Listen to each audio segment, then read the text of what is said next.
sipiwiyiniwak. I will never be able to pronounce that properly. It's um, funny, but it took some practice, but where I take my comfort is that word ipiko kanipiyotsi is a bit more challenging. I love that. You're awesome, Giselle. So, you know what? So, what we're going to do first is kind of just quickly go over the rules. The first piece is the introduction. So, both of you right now have a chance to introduce yourselves before the other candidates come on board. And you will have 2 minutes to do that. And then we will move on to other questions for which you will have 1 minute each. And I will let you know when the time is up. You will have a chance to keep speaking. And if you have your own stopwatch, it's much easier. Um, but we just want that you don't attack other candidates with differing opinions. You just talk about what you're differing. I mean, the content of that, but not another person. So that's really important. Be respectful to each other, and and focus on the question. Sometimes candidates just get so excited that they just go overboard trying to answer a question, but they're answering four questions at once. So just be cognizant of time for everybody. So those are the rules. So let's go with the introduction with Daniel. Oh, thank you very much. So my name is Daniel Heikken, candidate for Ward 7, sipiwiyiniwak. I'm a native Edmontonian, born and raised, and a small business owner, and it's my first foray into politics. So that's pretty much it, short and sweet. Would you like to say a little bit about your mandate? What are the priorities for you once you get elected on council? Oh, absolutely. So the guiding theme of my campaign is improving quality of life for people, which will look different for everyone. But the idea is that you're not just a candidate for Ward 7, you should also be a candidate for the entirety of the city, because what benefits one ward benefits others. And the whole point is, what can we do to uplift as many people as possible so that we can serve as best we can? Thank you so much, Daniel. Thank you. And this is your first time standing for council, right? Yes. Okay. So let's go to Giselle. Absolutely. Again, thank you so much for hosting this great forum and all the forums, actually. Again, my name is Giselle General, and I'm running for council for Ward sipiwiyiniwak, also first time. And I'm running because I believe it's time for us to have a city that works for everyday Edmontonians like you and me. And that, this is part of my principle, my main motivation for running. Regardless of age, ability, education, or even how you get around, I believe we all deserve to have policies, programs, and services that help us build a better life. I think that there are times when decisions are made without really understanding how it impacts people on an individual level. And here's a small example for me. I need to take public transit. I cannot drive. And this is a big portfolio of the city, and all those changes affects me and thousands of Edmontonians in an immediate level. I'm a proud Filipino Canadian, brought over to Canada after my little brother and I became orphans. And West Edmonton has been my home since 2008. My community service background is pretty extensive. I do work in the nonprofit sector, helping people who can't afford lawyers, my community league, the Transit Advisory Board, Federation of Community Leagues. I donate my hair for cancer causes. I do a bunch of stuff. I also have a business background from helping a family business succeed when I was a kid, and with my commerce degree from the U of A. So I have the understanding of numbers, processes, and logistics, and a strong heart for community. And I believe we deserve public servants that act with integrity and transparency right from the beginning. I'm proud to say my donors list is already public. It always has been since May, because everyday people are supporting me, and I'm running for everyday people. Thank you so much. Wow, that was a super pitch. Thank you. So we have Derek here. Hi, Derek. I think you're muted. There. Sorry, I was having some technical issues getting connected. Sorry, it took a few minutes there. No Thank problem. you very much for we having. will start with, we've completed 2 introductions, so you are next. So you have 2 minutes to do your introduction, which will include who you are. and what your background is and what your mandate is for the city of Edmonton. Sure. Thank you again very much for having me. So my name is Hlady. I moved to the Edmonton region when I was 15. I went to high school here, and then after high school, I went to work in the oil patch in the field. Did that for a number of years, and then moved to Calgary. Went to school, and then worked downtown Calgary again, still in the oil patch, managing a service company down there, and then started my own service company. Moved back to Edmonton in 2007, and since then got involved in construction in Edmonton and started my own business in 2010, and which I've been doing currently. The reason I'm running is that I'd never had any ambition to become a politician. It didn't dawn on me. It was never something that I thought I would do. I just kind of left things. Just figured that the people running it, they wanted to be there and they would be doing a good job. The trouble I found is that over the last while, I was just less than happy about the direction that Edmonton was heading in.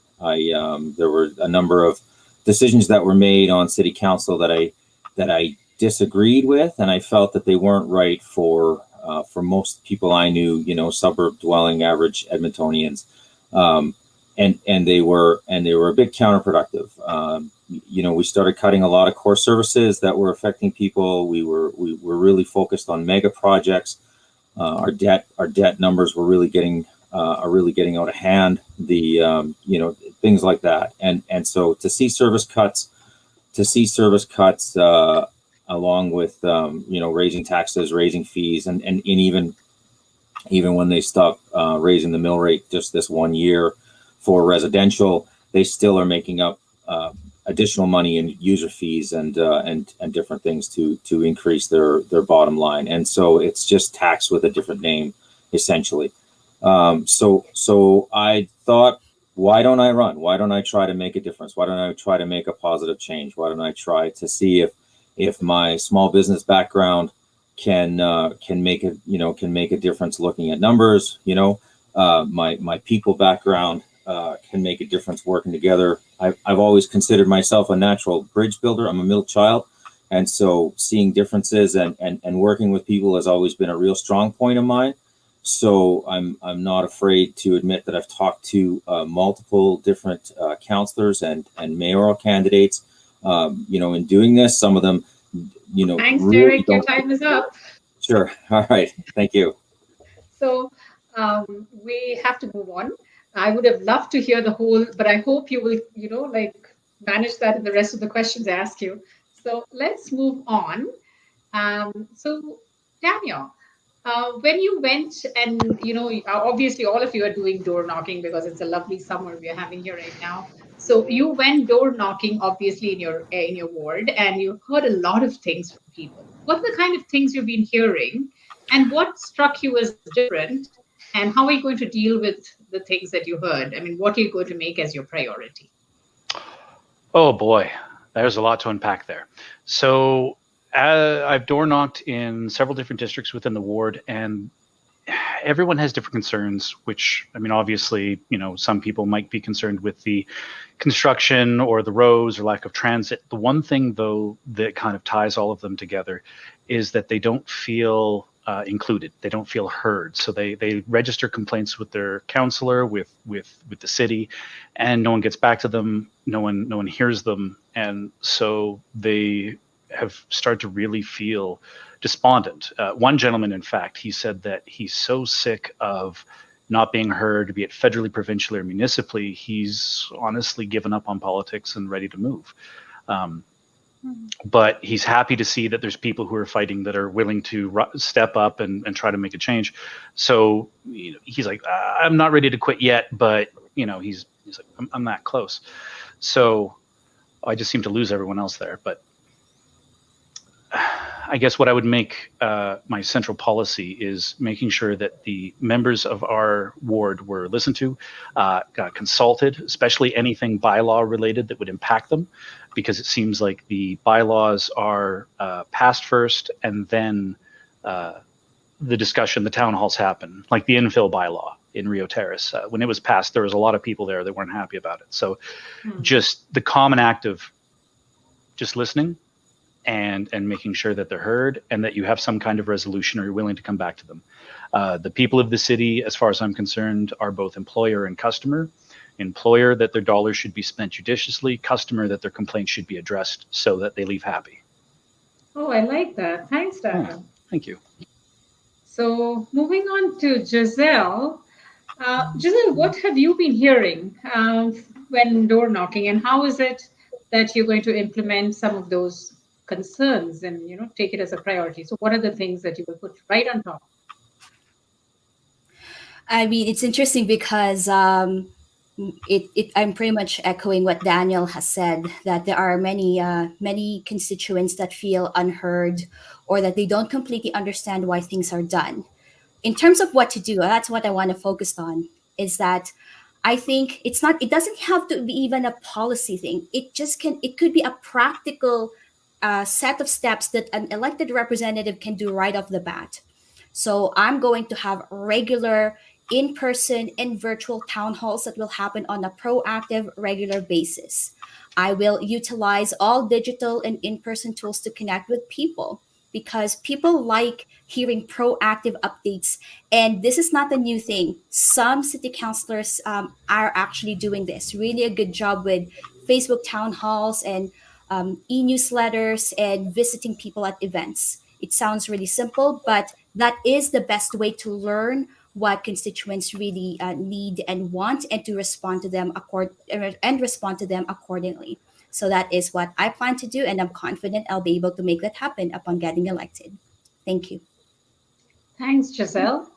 Derek, I'm sure you've been hearing a lot of things too with your door knocking and Well, clearly the three zeal of us. that you bring from your business. Yeah. So clearly the three of us live in the same ward, because that is really the unfortunate common thing in this ward, and it's interesting. I mean, I know that there are some other wards in the city where people seem to talk a little more highly about being able to get a hold of the council member, whereas here it seems pretty bleak in this ward. The other thing is that our city consultation process, most residents feel that it's not really a consultation process. What it is the city's made up their mind to do something, then they tell you they want to do it, they listen to you complain and say you don't want to do it, and then they go ahead with their plan anyway. And it's really heavy-handed, and it does make the people, the residents of the ward, feel pretty negative towards the entire bureaucracy and city hall. And you can't blame them, right? People feel like, well, we're electing you, we're paying you, and why are we doing this? So I, as well, have said there's a number of steps that I want to take to address that, including having an up-to-date list on everything that I vote on, a regular email list going out open to all the residents of the ward and anyone of the city, so that they can see our weekly things, what I'm voting on. Maybe we didn't get our way, but at least if I'm voting on what the people of the ward would have had me vote on, if they're unhappy with the way I voted, then I want that feedback from them. Ultimately, this job is about being the voice of the people in the ward, not doing what Derek wants. So that's my goal, that openness. Awesome.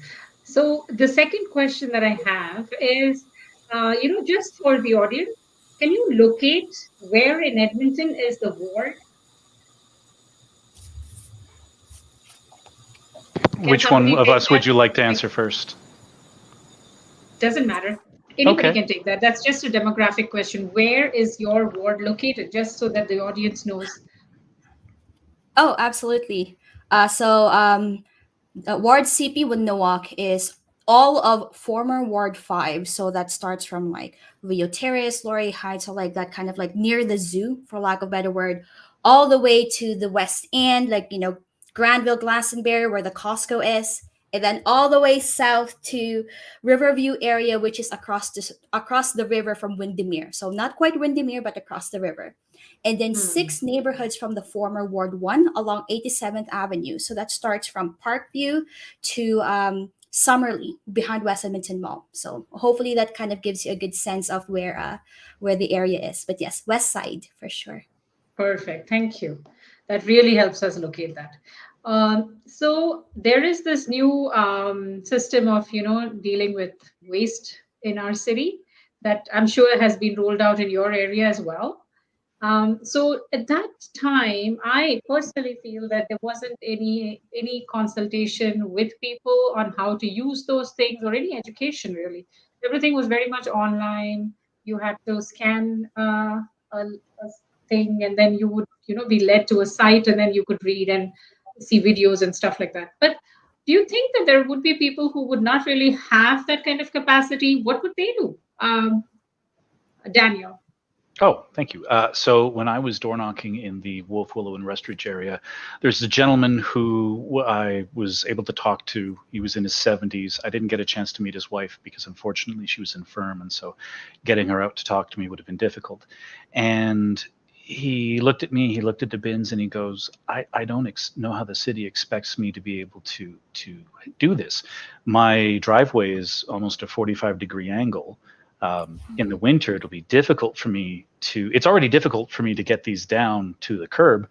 It'll be almost impossible for me to get it done in the winter. He goes, I don't know how I'm supposed to make this work.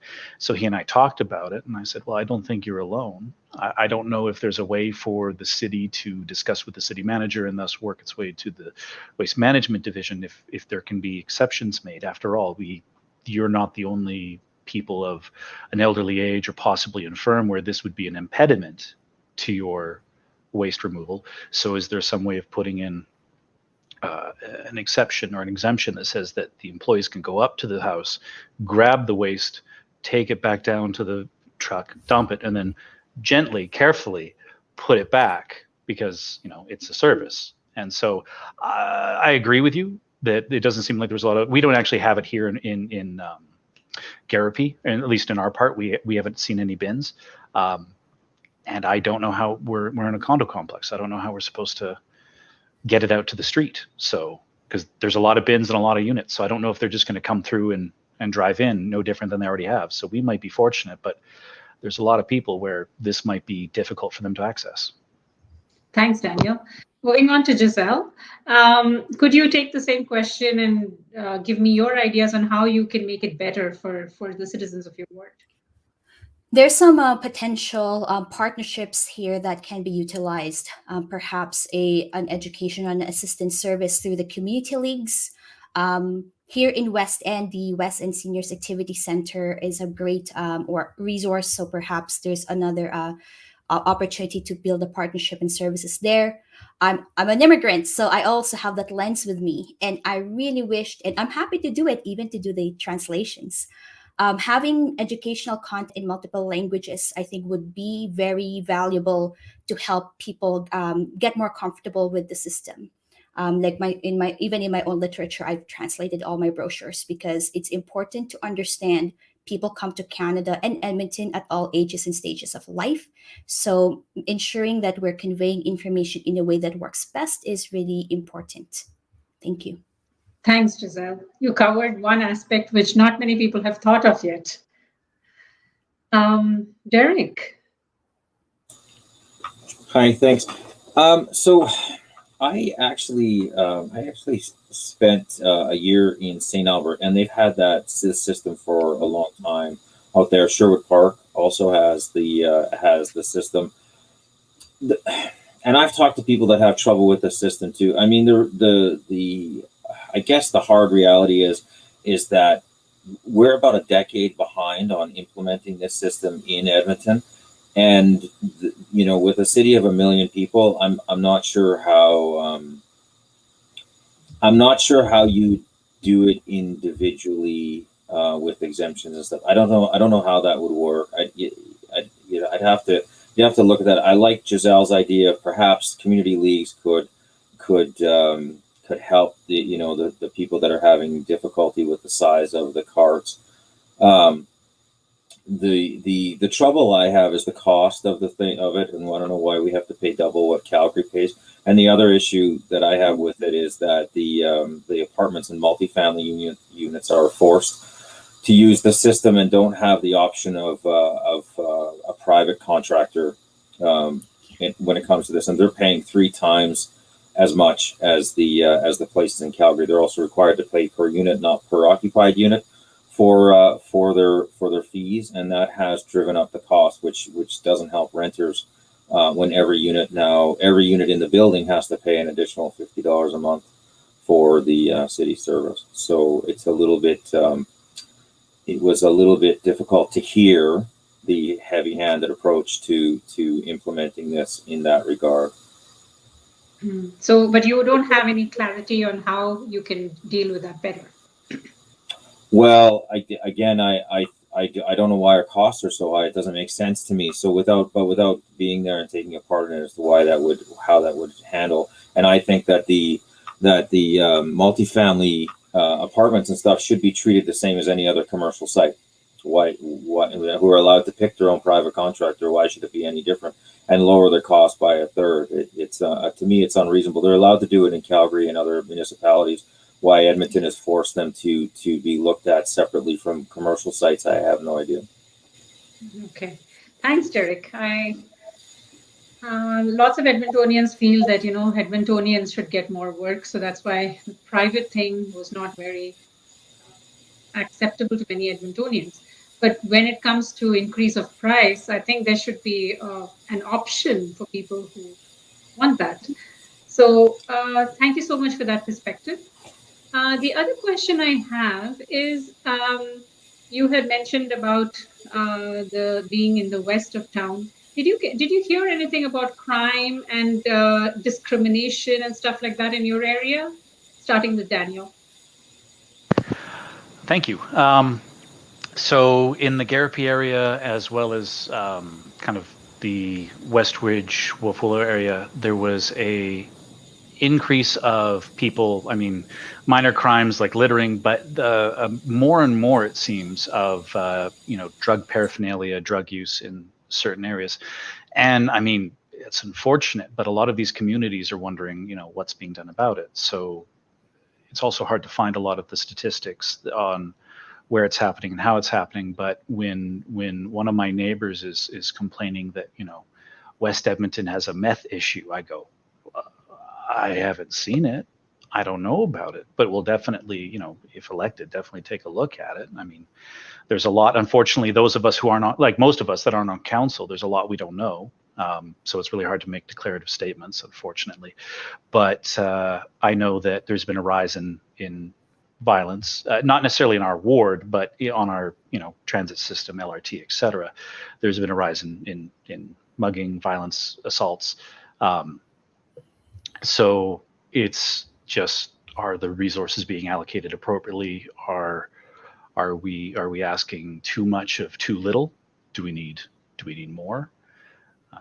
And it's I mean, that's gonna factor into kind of the treatment of people with addiction, but I'm sure that'll be a question we tackle later. I suppose when it comes to the experience of crime, it's been very fortunate in some areas. It's very minor, but in others, it's their experience can't be discounted. And whether we see it or agree with it, whether they say there's a rise and we don't see it, we can't discount it. We can't ignore it.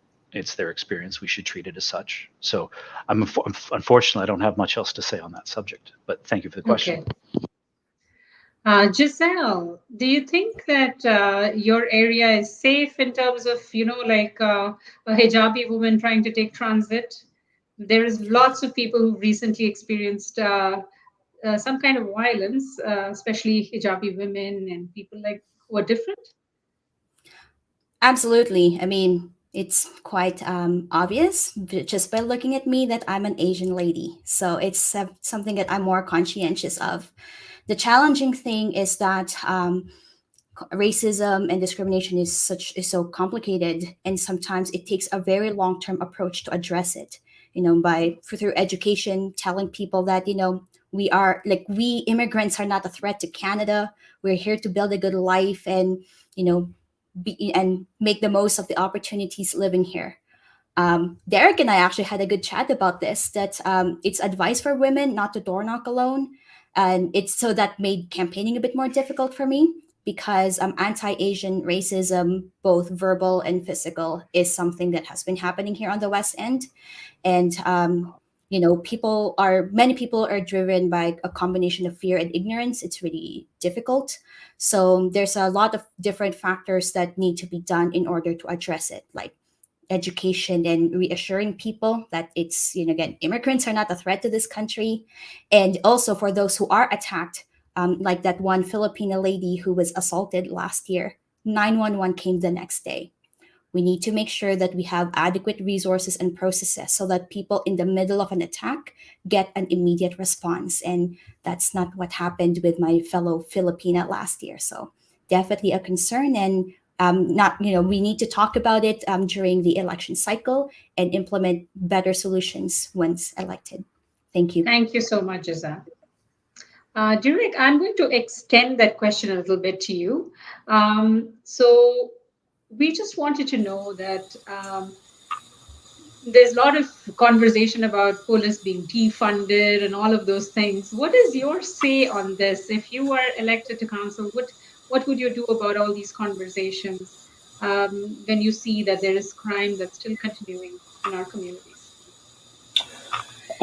You know what? Thanks for that. I'll tell you the issue that I have with the defund the police narrative is that it starts off with contentious language, and I'm just not a huge fan of that. I believe that we need to be a whole lot more collaborative in everything we do, including police reform, and I don't like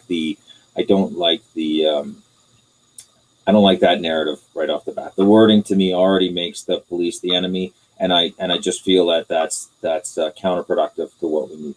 We certainly need to modernize the police force, and we're going to have to continue doing that as times change.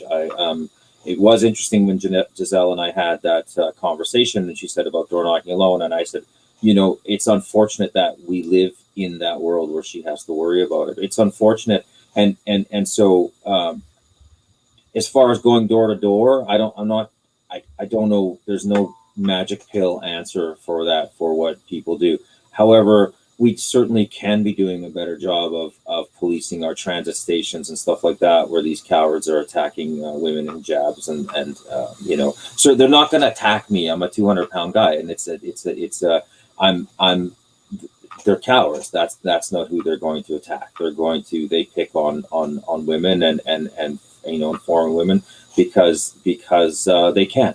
And so, at least in our public places and our transit system and our things like that, we certainly have to be doing a far better job so that people feel safe using those systems. And so, this notion of defunding the police, and maybe changing allocation of how our police system is divvied up, who's where and where we're spending our time and where we're sending officers to and whatnot. I know they did recently talk about increasing the budget to transit stations, but it took so long, and I don't know why there's been so many incidents before that happened of, I mean, pictures of people smoking meth on the train and whatnot. I mean, so clearly we're not, there's areas we definitely could be easily doing better, and we're not. And it's unfortunate. Perfect. Thank you so much, Derek.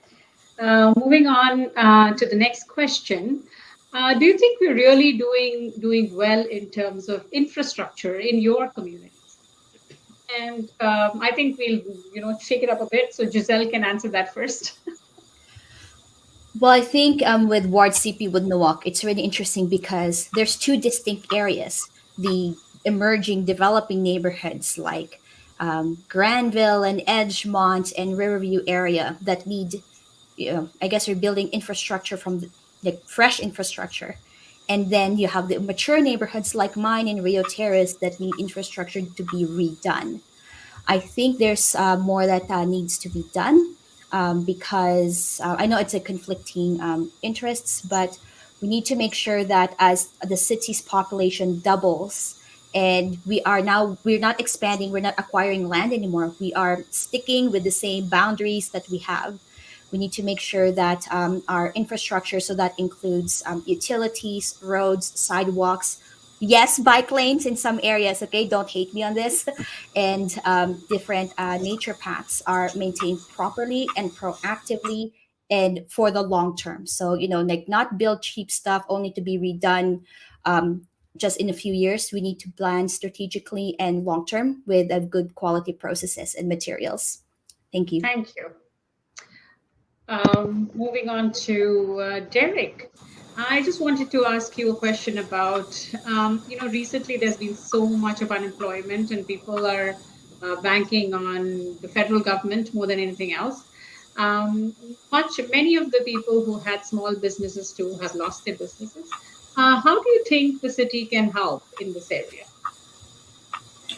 Well, the city's added a bunch of red tape and made processes for permitting and licensing and stuff like that get it onerous on people. So we can certainly get out of the way there. I mean, as far as the global, the greater picture of the economy and whatnot, there's the city itself is, quite frankly, limited to what it can do.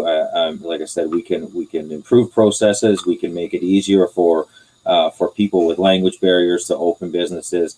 Ultimately, there is, when you look at the stats, there because of the lack of holidays and things like that, there is a lot of money in the economy right now. We should see an uptick in the.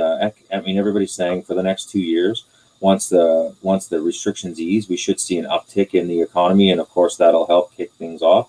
I know a number of commercial condo type business owners and stuff like that have had renters not come or leave, or not been able to stay. So I guess we can hope that the with the restrictions ease, those things come back. The city can also get out of the way when it comes to some of the construction that when they plan it, especially near downtown. I know that that's not our ward, but they've done a really poor job with going ahead with construction on an already battered businesses, and block their business even further at a time when they could be working, as opposed to just putting pause on that for a summer and letting people get ahead. So I just don't think that we spend enough time. We don't spend enough time considering the impact that our decisions have on businesses. So, Thanks, Derek. Daniel, so I'm just going to ask you about the some of the budget that we didn't get as a city. When some things like that happen, if you are on council, what would you do? Okay, well, the city's budget is currently around approximately $4 billion. And unfortunately, we can see a breakdown of percentages, but not necessarily where the money goes. If we don't gather money, and I'm assuming that's because, would the money not be coming from, say, provincial transfers or the federal government?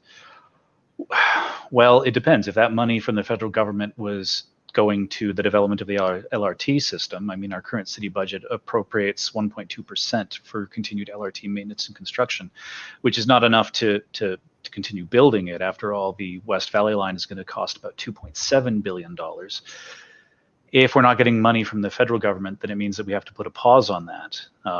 The LRT is important, but I feel that core services are more important, needs as opposed to wants. Our transit system is important. Obviously, Giselle is someone who requires and relies on the transit system. We should be looking, that should be something that we address with more buses, more efficiency, so that people can get around in a faster amount of time, so that it's convenient. Because if it's not convenient, then people aren't going to use it. But a bit of a long-winded answer, but if the federal government doesn't come through with transfers, and so there's a shortfall with the city, then the city needs to decide which projects or which expenditures we can pause, as Derek mentioned, and which are necessary. And like I said, it's a $4 billion budget. We only see percentages. We don't know exact dollar amounts. So what I've been telling people when I door knock is I can't look behind. I can't yet see behind the curtain to see the Wizard of Oz. I don't know the reality. None of us do. But the best thing we can do is reach out to communities that will be impacted and let them know that, look, unfortunately, due to a shortfall, this is going to have to be delayed for a number of years, as opposed to raising taxes or anything else on an already battered economy and an already strapped populace. Thanks, Daniel. Giselle, on council, there is a lot of back and forth at this point where some people disagree with what most people say, and all those things are happening, and we all watch it with disdain because we want everybody to come together and be in sync when they make a decision. But there's a lot of back and forth, and you see that. So if you are caught in such a situation, what would you do? I think this is where transparency actually plays a big role. It's really interesting, as Derek had mentioned, because that is the case where it actually is difficult to dig up in an easy way the voting track record of a city councilor, for instance. It's like a really convoluted open data spreadsheet that is difficult to comprehend. I think that if elected representatives have a system that they have devised to make sure that they people know what they're about, and because I think that's part of the reason why there's so much back and forth and distrust is because of the lack of consistency of access. But if I am, for instance, and it is very feasible. If, for instance, I have a monthly Facebook Live for my constituents and quarterly in-person town halls, and I door knock every other month, and I'm in events, and I actually respond, don't block my constituents on social media. They know what I'm about for years and months, that when a contentious decision might actually come up, they might actually understand my thought process and my values, and maybe they might be more likely to listen and understand instead of starting with suspicion. It's a foundation of trust right from the get-go. Thanks. Thanks, Giselle. Now, the next question to Daniel would be, what is your idea of meaningful engagement with your constituents? Oh, well, it's probably the easiest question I think you're going to ask. Meaningful engagement with the constituents means that before any decision gets, like, city council is going to discuss a bylaw or enact some kind of change. We need to determine who that benefits, who loses, who that's going to impact, and then do our best to reach out to those communities, let them know what's coming, and give them a voice. I'm going to go back to infill, if I might, because the members of Rio Terrace were unhappy that, if infill is supposed to create affordable housing for families, well, here's a lot that goes for $800,000. You build 2 skinny homes on it, let's say at $300,000 a pop, you're now at $1.4 million. That developer is going to want to make money. No new family is going to be able to afford that home. So the bylaw was passed, then the people were upset, then there was the town hall. It needs to be the other way around. There's a town hall, it's discussed, and then you give and it's like, okay, well, this bylaw is going to pass, most likely 7-6, maybe it's going to pass. So let's talk about what loopholes or exemptions we can create that will allow you some agency. So if, say, and this would be a really simple one, where you have houses facing each other on a block, if all the neighbors got together and agreed that, hey, let's put it on title, we all agree, not if one person disagrees, then you can't do it, but because you can't stop that individual from exercising their individual rights. But if everyone on the block agrees, okay, no infill development, then it creates you have agency, you have ability for everyone to say, no, we don't want this, except if a developer comes in, now the developer must negotiate with the people. And that might be a bit onerous for a business owner, for a developer, but mature neighborhoods deserve the right to determine how they mature. And that just means that more consultation, more communication occurs, people can be heard and listened to. So I guess from the start. So Daniel, what are the media that you will use to connect with your Facebook is fairly effective. I would certainly not use Twitter because 150 characters is not good enough. And a city website, perhaps a better functioning or city or personal website, as well as just getting out there and talking to the people, because a physical and a personal connection matters much more. Thank you, Daniel. The same to you, Derek. I just want to know that what creative methods will you use to reach out to people who are struggling with different things and they don't know how to reach out to you? So we have a couple of counselors, current counselors, that do a really good job with reaching their constituents. It's we really do. I'm going to give a shout out to Andrew Knack on this one, and I actually contacted him directly and said exactly that. Just can you have a conversation with me about community outreach, because he seems to do a good job. I know originally. I live in Linwood, and his ward starts just north of me. Now they've moved up to 95th Ave, but anyway, so I know a number of people Just in his ward. FYI, you can't promote any other candidate, please. Sorry, not trying to promote it. I was just talking about the idea that nobody has ever complained about having to get a hold of that counselor, I guess, is my point. So the systems are there and in place and easy to follow. All you got to do is ask the person that's doing it well what they're doing, and I mean, you could door knock throughout your term. You can be open and responsive, and you can make a point of answering all requests. Not the abuse, of course. Nobody has to put up with abuse, which is a different story. There's a difference between dialogue and abuse, and if you make a point of answering people and getting back to you earn that reputation and that trust from them, that you will talk to them. And things are not always good. You have 50,000 people in the ward. You're not going to please every one of them. There's going to be That's, of course, so that's natural. Yeah. So thanks so much, Derek. My question to each of you is that when you're looking at your ward and you're sitting on council, you don't just hear things about your own little ward, right? You hear the whole of Edmonton. You hear issues about everybody, and so there are people who will only pay attention to things that are in their ward and their area, and they don't really give too much of attention to the things that are outside their core area or core passion or interest. So I'm just wanting to know that, do you have certain things that are for you so important and you're really passionate about developing in the city of Edmonton? And some people had mentioned things like a 15-minute city where, you can work, play, and do your groceries and everything within the 15-minute radius. And I think Edmonton does a good job with those things, but yet there are places that we can improve. So Daniel, what do you think about that?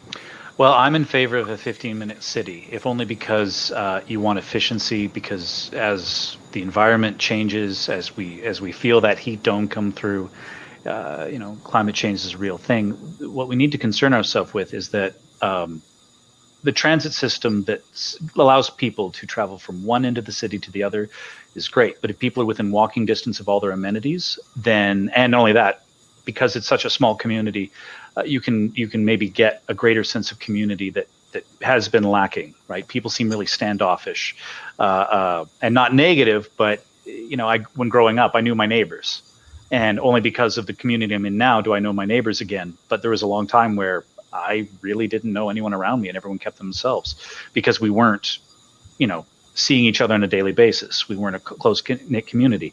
The areas of the city that have been developed and are, we'll call them original. They're the older areas where they are not 15-minute. Then once we've addressed kind of some needs, we can also look at is there anything we can do that doesn't inconvenience people? Because we already have enough construction in the city. Can we smartly design older areas of the city to become more close to that 15-minute mark? It's a good benchmark to try and achieve. Not only allowing for a more efficient system, but maybe a more content and social populace. That's probably naive, but now that I know my neighbors again, I know that my place is looked after, that people look out for me. It's a nice feeling to have. Of course. Yeah. Giselle, I would come to you with a question on how can the city of Edmonton be more inclusive or actually actively take steps towards reconciling with the Indigenous communities? This is not like a fancy answer, but really important. Just implement what's in the reports. The city has many government entities in the city had already spent a lot of resources, tapped into the knowledge and expertise of intelligent, passionate people, and there are recommendations. We just need to have the dedication and willingness to pour in the resources to apply them. The recommendation in the Truth and Reconciliation Report, 97 very tangible items. You just need to follow that. The corporate accessibility plan, because accessibility for folks with different disabilities is really important. Those action items, again, very simple, need to be implemented. The community safety and well-being task force also made a report, 14 specific recommendations. We just need to apply them. Like, I'm not the expert in these subjects, that's why we ask people to do these. If we are able to follow through and listen from people who have the lived experiences on what things need to be changed, I think we'll be able to go a long way. Thank you. Thanks, Giselle.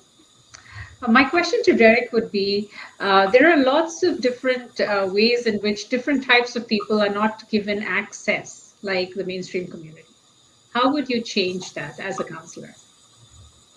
Can you, I'm not sure I'm understanding the fullness of your question. Sorry. Basically, people with disabilities, minority communities, there is so many levels of ageism, sexism, different things, right? So how will you improve access of all kinds of people to different services and spaces? Well, I mean, I've been a proponent, champion of equality, equal access, and stuff like that my entire life, from my teens on. And so, I mean, everything that the city can do, like Giselle mentioned, we do have reports. This stuff has been talked about with experts and panels, and there are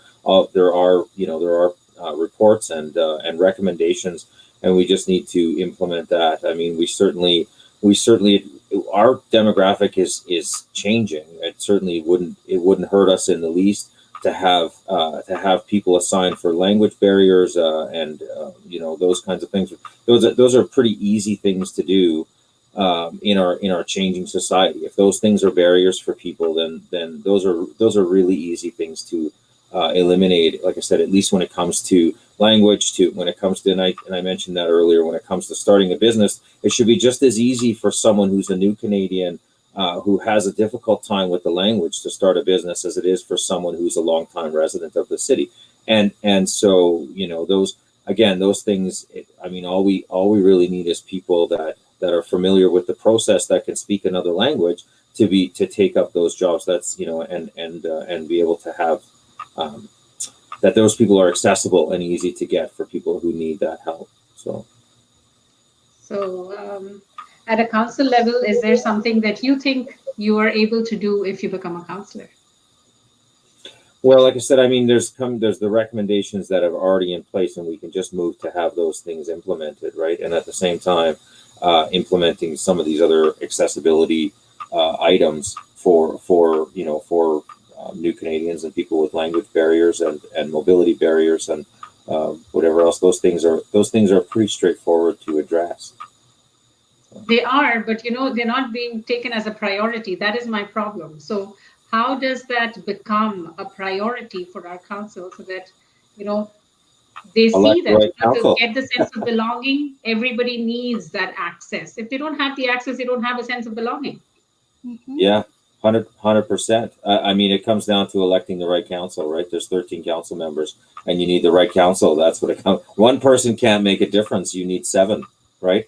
That's Awesome. The magic Thank number. You. That's a good answer. Yeah.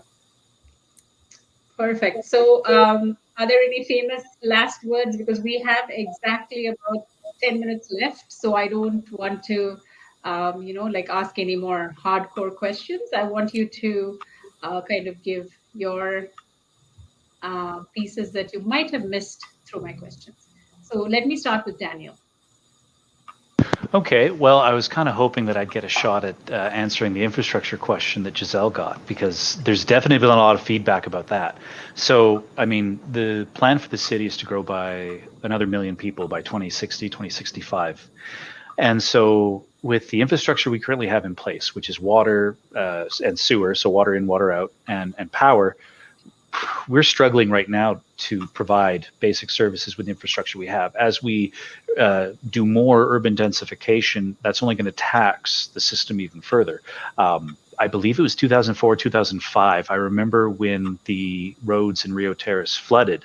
It was a once in a century storm. You know, that's the one where they had to smash the glass around the ice rink at West Edmonton Mall just to get the water to dispose of it there. Like it was a monumental event, and the water was just flowing down the street. Basements were flooded, and then the culprit was there wasn't enough drainage, so they had to tear up the whole street, put in new drainage, and the residents there still say it still floods. There's still issues. So with infrastructure, we have a lot of work that we need to do, especially in the planning department, because if we want to add people and do more densification, we need to decide which areas are going to receive these upgrades, and be it in our ward or any other ward, you know, we need to make sure that we're providing that for the people, because nothing is worse than you move in, you buy a new home, and then one storm, now I hope your insurance is good because your basement's flooded and your sewers are backed up.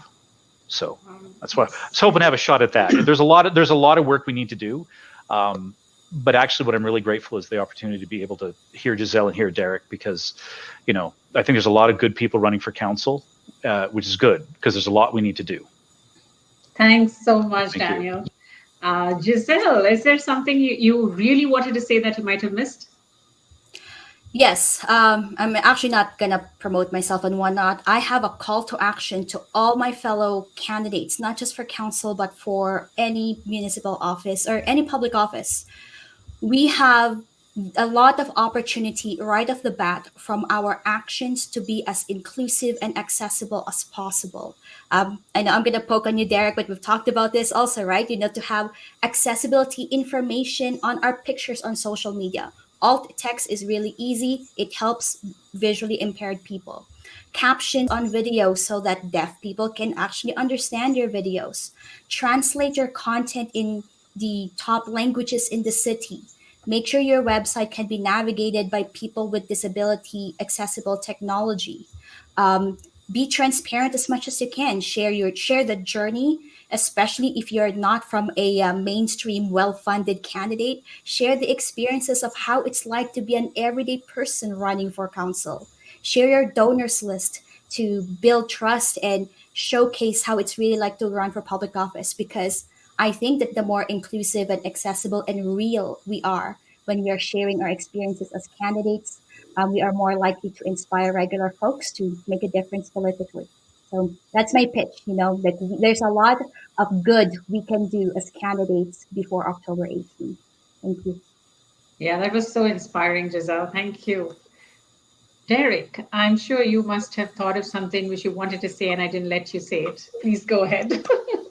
No, that's fine. So I'm gonna just throw this out there. I'm not a huge fan of the hub and spoke city design, city plan, and I don't feel it's effective for Edmonton. I feel like a lot of people are left out of that. I think that as there's Daniel brought up a few of the examples with infrastructure. I think that forced densification raises a lot of prices and puts a lot of people out. I don't think that our transit design services enough people that work in trades or in construction or in industrial type jobs, and trying to focus people on downtown.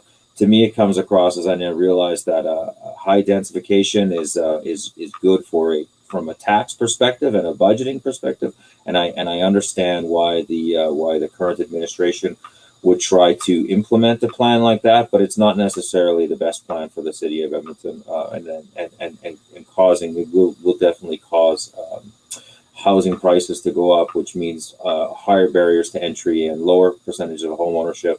Also, we have bedroom communities in Edmonton that they don't have to worry about in other jurisdictions, and it's just and they have no intention on densifying. So causing a construction boom in Leduc or Spruce Grove doesn't benefit Edmonton at all if they're coming in here and using our services to work. So overall, I know they put a lot of work into it. I just feel that there's some flaws in that city plan. I also think there's not enough focus on parks and open spaces in that plan. natural areas. I don't think that we respect our natural areas and our river valley enough in our current form, and I think that we need to look at that. That's vitally important. I think that selling off land to developers, whether it's for parkland for a house or industrial development, I feel is the wrong move for the people, and I think it only benefits the mega corporations and the really wealthy, and not the average everyday Edmontonian. So again, I know that maybe my position is a little bit contentious with some people, but I feel that what's best for Edmonton is a solution that works for all of Edmonton, not just one group, and that's the Edmonton Thanks, I'm Derek, trying to for create. that. Thanks. So, this is one last question, because now we have a little bit of time left. So, the fight between, who gets the upper hand. When you said that business people get the upper hand, that's such a fact in Edmonton. I've even seen it from the provincial side. They've been supporting business, which is already pretty rich. So, what I am trying to understand is how do you decide finally, like, who gets this, which side of the equation will you step on? Is it going to be on the side of the business or on the side of the common man? Let's start with Giselle. Well, I mean, that's my tagline. I'm running for everyday Edmontonians. So when there are decisions that need to be made, I will pay attention to see how it impacts the everyday folk. At least with city processes, I'm glad they introduced the concept of gender-based analysis plus in terms of their policy and decision making, so that, as a hypothetical example, how can a 70-year-old woman who uses a wheelchair use the bins that are for waste management? It's like a really, really, it's really important to put the human back in decision making processes and when things are implemented by the city. Thanks. Thank you. Daniel, they are the ones who pay, who like make sure that so many things are paid for, and they come and give their big bucks for big projects. So how would you resist them when they say that you should stand for us? Oh, you mean the difference between business and people? Yeah. So I think with business, you have to break it down into large business and small business, because small business people are members of the community, and so they automatically get lumped into supporting the community. I mean, the thing is, when you remove red tape, when you remove the barriers to access to business, it has to be equitable to both big business and small business. Otherwise, you create lawsuits over favoritism. I think the city wanting to do right by small business and community, it's not a either or. It can be done with both. I would like to see more people in small business, because then they're able to better take care of their families. They're able to provide a means of living.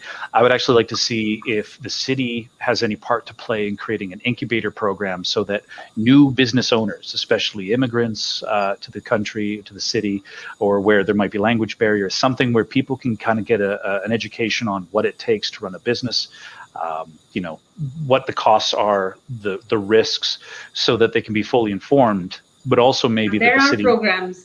programs which are run by Business Link, Microbusiness. Lots of nonprofits do it. So, but do they have a connection to the city directly? Oh yeah, the city probably. Okay, because what I'd like to see, because maybe I'm off the point, but if the city helped these groups and these people find out what businesses there's going to be a demand for, then not only could more people benefit from owning their own small business and receiving, and it's, I keep using the word agency because I believe in that,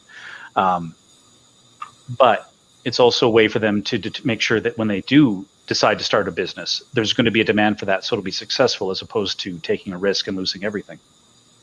Makes sense. Thank you so much, Daniel. So I just have to close this show because we are towards the end of it. And I just want to thank each one of you for your time and your, thoughtful answering of all the questions that were posed to you. And I hope that each of you, have a great opportunity on October 18th when everything votes for you. And whoever is a final candidate selected, I hope you do the best thing for the country. Thank you so much for joining me today. Thank you very much. And Giselle, go Thanks so ahead. much. Take care. Thank you so much. Have a good night.